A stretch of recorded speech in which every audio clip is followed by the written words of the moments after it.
Барлықтарыңызға сәлем. Бүгін мен жұлдызды жандар туралы айтатын боламын, яғни олардың белгілері, сезімдері және физикалық денесінде ол қалай көрініс табады. Ең басты белгісі ішкі сезімдерден жұлдызды жандар көбінесе өздерін бұл жерде чужак ретінде сезінеді, яғни белая ворона деген түсінік. Олар өздерінен белгілі бір стандарттарға сай емес сияқты сезімдері болуы мүмкін. Екінші белгісі олар өте сезімтал және нәзік болып келеді. Адамдардың сезімдерін сезіп қояды. Сол себепті олар қасындағы адамдардың айтқан әңгімелерінен, яғни олардың қуанышына, қайғысын қатты өздері денесімен сезулері мүмкін. Олар неше түрлі таңғажайып түстер көреді. Басқалармен салыстырғанда, мысалы, көп адамдар түстерін ұмытып қалып жатса, ал жұлдызды жандар ол түстері естерінде қалады. Ал үшінші белгісі, олар көбінесе бұл сезімталдықтан шығады, әділетсіздікке көз жұмып қара алмайды. Яғни әділетсіздік бар жерде олар үндемей қала алмайды.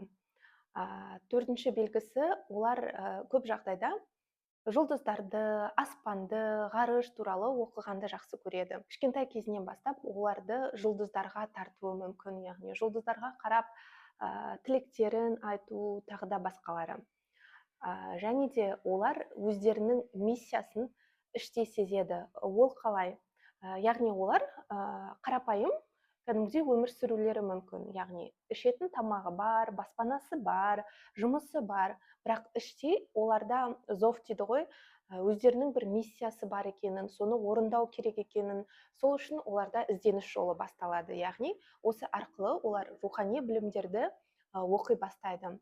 Мысал ретінде өзімді айтатын болсам, мен осы жолды ізденісті 2012 жылы бастаған екенмін. Ол ең бірінші психологиялық кітаптарды оқудан басталған. Сондықтан да егер де өзіңізді тыңдау, ояну процесі ең біріншіден көп жағдайда психология ол нулевой класс ретінде келеді. Тағы бір ерекше белгісі, олар жердегі ережелерге қарсы болады. Ол қалай десеңіз, мысалы, бюрократияға, жүйеге қарсы, біреудің айтқанын орындау, біреудің айтқанына көне салу деген оларда болмайды. Олардың ішінде, яғни бунтарство іштерінен ойнап тұрады. Ол бунтарство деген вандализм емес, ол іштей қарсыластық. Яғни документтермен жұмыс жасау оларға өте қиын болып келеді. Өзімді айтатын болсам, менде де солай. Мысалы, егер де шетелге виза тапсыратын болса, документтерді жинау мен үшін өте қиын. Сол сияқты шетелдік компанияларға резюмеңді тапсырған кезде неше түрлі документтерді PDF форматта солардың сайтына барлық өзің туралы ақпараттарды жазу мен үшін стрессово. Ал күйеуімді қарайтын болсам, ол ондай нәрселерді спокойно 5 минутта тез-тез істеп тастайды и спокойно отырады. Ал мен үшін оны істеу, оны бітіру, қазір ол нәрсе маған өте қиын болып келеді. Осыған байланысты тағы бір мысал, мен студенттік кезінде Кореяға оқуға кететін болдым. Және ол жаққа кету үшін бірнеше документтер жинау керек, ректордың, проректордың, декандардың барлығының қолын жинау керек, соны ана жаққа жіберу керек, ол жақта да расписанияны таңдау керек. Сол нәрселердің бәрі мен үшін бір 3-4 күнім кетті, и сол прям стрессовый күндерім болды. Соңында бәрін істеймін, бірақ соны істеу мен үшін өте қиын, менің миыма ол түсініксіз нәрсе болып көрінеді, және де ол нәрселер маған керек емес сияқты. Мысалы, спокойно бір кнопканы басып, окей деп доступ бере салуға болатын сияқты болып көрінеді. Және де жаңа айтқанымдай, олар көбінесе системаға қарсы шығады. Ол қарсылық агрессивный емес, олар өз дегендерін по-любому жасайды да, басқаша қылып, басқалардан өзгеше қылып. Мамандық жағына келетін болсақ, олар кез келген мамандықты жасауы мүмкін, бірақ іштей өнерге, шығармашылыққа әрқашанда бір құштарлық болып тартып тұрады. Олар көп жағдайда бақылаушы ретінде болады. Көп нәрселерді бақылап, адамдарды сыртынан бақылайды. Ол осуждение емес, Оған бір мысал келтірейін. Мен де үйдің кенжесімін. Менің 5 әпкем бар, ағайындарымыз өте көп. Кішкентай кезімде мен білем, бала салтанат үлкен әпкелерімнің или үлкендерді бәрін істерін бақылап, қарап отырып, олардың кейбір істері менің санама сыймайтын еді. Ол оларды осуждение емес, яғни олардың мысалы плюс качестволарын өзіме алам, белгілі бір опыттарын көріп, мен олай істемеймін деген сияқты көбінесе бақылайтын едім. Университетте оқыған кезде де солай болып кететін. Иногда лекцияда отырсам, мысалы мен осы аудиториядағы камера сияқты өзімді сезініп кететін едім. Білмеймін, оны басқаша қалай түсіндіруге болады. Жайлап енді физикалық белгілеріне келетін болсақ, денедегі ең бірінші бір айқын бейнесі бұл адамдарда көбінесе аллергия болады. Қалай? Тамаққа деген аллергия, белгілі бір нәрселерге аллергия, күнге, жарыққа, салқынға сезімталдық, яғни белгілі бір температуралар қатты көтеріліп немесе қатты төмен түсіп кетсе, олардың сезімталдығы қатты білініп кетеді. Кейбір дыбыстарға да, даже жарыққа да сезімталдық, яғни непереносимость дейді ғой, сондай болып кетуі мүмкін. Бұндай сезімталдық өмір бойы немесе белгілі бір жағдайларда болуы мүмкін.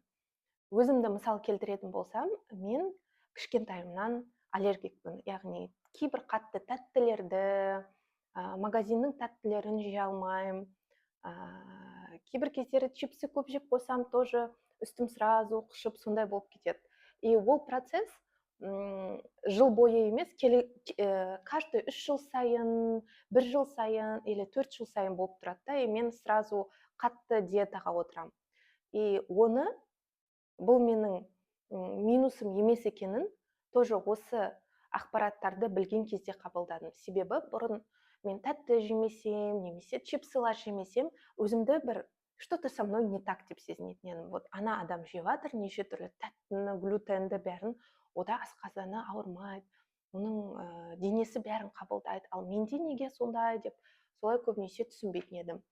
Сөйтсек, менің денем ондай қоспаларды қабылдамайды екен.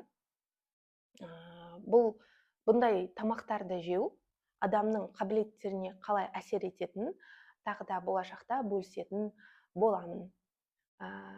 Жаңағы айтқанымдай, мен осындай сезімталдығымды, қатты тоңғыштығымды көп қабылдамайтын едім. Яғни менің сезімталдығым менің минусым сияқты көретін едім. Ал сөйтсем, кішкентай кезімнен маған сен сезімталсың деп жан-жақтан белгілер берген екен. Тағы бір ерекшелік, бұл жұлдызды жандардың денесінде, қолында, әсіресе сол қолында деп айтады көбісі, қалдар болу, яғни бір қал емес, бірнеше қал, россыпь шоқ жұлдыздар сияқты. Мысалы, менің қолымда, мына қолымда қалдар өте көп.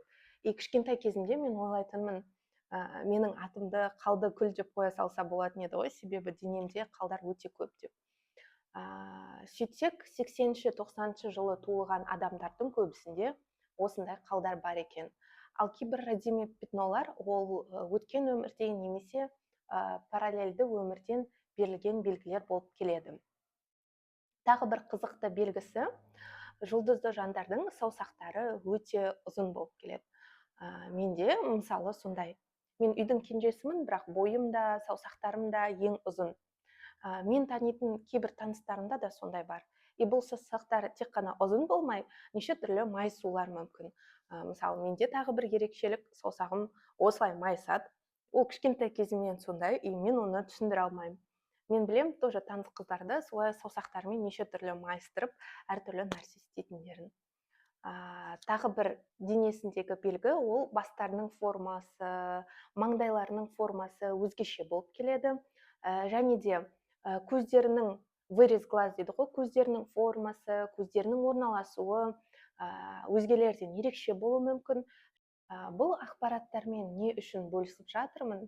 Яғни, басты мақсат, мен қазір жұлдызды жан екенмін деп эгоң ойнап, өзіңді басқа біреулерден жоғары санау емес, өзіңді қабылдау үшін, мысалы, мен келтірген мысалдар ретінде, өзіңнің стандарттарға сай емес, бір минусым деп қабылдаған тұстарың, керісінше ол сенің плюсты жақтарың болуы мүмкін. Яғни бұл нәрселерді білген сайын сен өзіңнің әлсіз тұстарыңды, күшті жерлеріңді біліп, өзіңді қабылдауға көмегін тигізеді.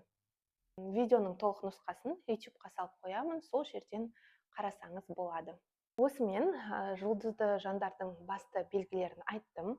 Егер де осындай белгілер сізде болса, жазып кетіңіздер, пікірлеріңізді қалдырыңыздар. Жоғалтып алмас үшін маған тіркеліп қойыңыздар, көп ақпараттармен бөлісетін боламын.